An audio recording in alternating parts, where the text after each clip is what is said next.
It's Eric Jingles and BuzzLocal.tv, and I'm joined today via FaceTime with Art Melanson from Pointe du Chien. Art is with the organization SWAT, which is Save Wetlands, Water, and Tourism. Art, maybe you could just give us a brief explanation as to what your organization is about and their focus. Yeah, our organization started about back in 2014.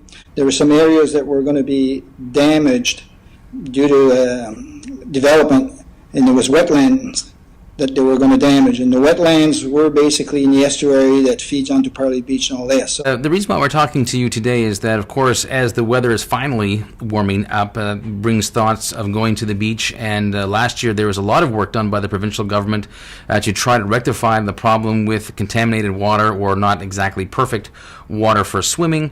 A report came out in April saying what they had done. They hadn't exactly identified all the sources, but they were quite confident they had done a lot of work and things were going to be fine this summer. However, a recent report done by CBC said that through the Rights of Information that they found some emails back and forth with the government stating that things perhaps aren't exactly as we thought. What do you know about that? well, if we go back to the Parlee Beach Water Quality Report that was produced back in April of 2018, in there they were talking of all the work that was done, trying to identify where the problem was, and they were talking about the sewage system for Parlee Beach. And you only had a little paragraph in there which stated that the lift station was going to be replaced. That's all that it said. It didn't say anything more than that. And the study was done. The study was done by Crandall Engineering. And that report was published in just Thursday of not last week, the week before. So it's been there for a little over a week. And in there were some very interesting statements coming out of that report. In the meantime, there's some information that was obtained through the Right to Information stating that back in June, they were basically talking about that preliminary report that had produced by Crandall, stating that there was a serious problem that needed to be addressed. And what was that problem?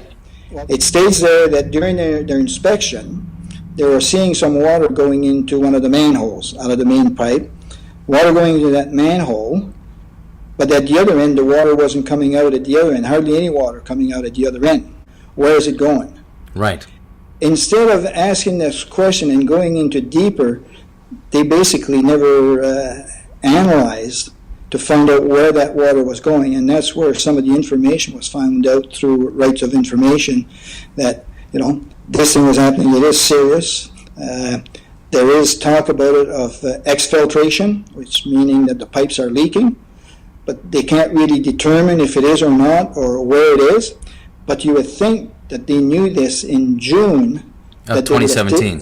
2017, yes, June of 2017, they would have known that, and they would have taken the time to say, okay, we have a situation here, because it was brought up by Jacques Painter that it was a serious situation, and the whole situation was delayed and continually delayed until this spring when they started the work back in March.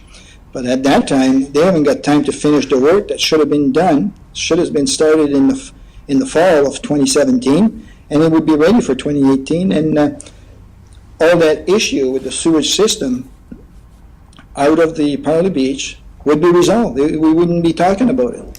You had mentioned too that one of Jacques Painter's concerns was that if it is leaking from the sewer system coming from the restaurant and or the public washrooms, that could get into the sand. And if so, the bacteria eventually could end up start growing in the sand, which then you've got a much bigger problem. They did find some bacteria in there, but it wasn't at high level.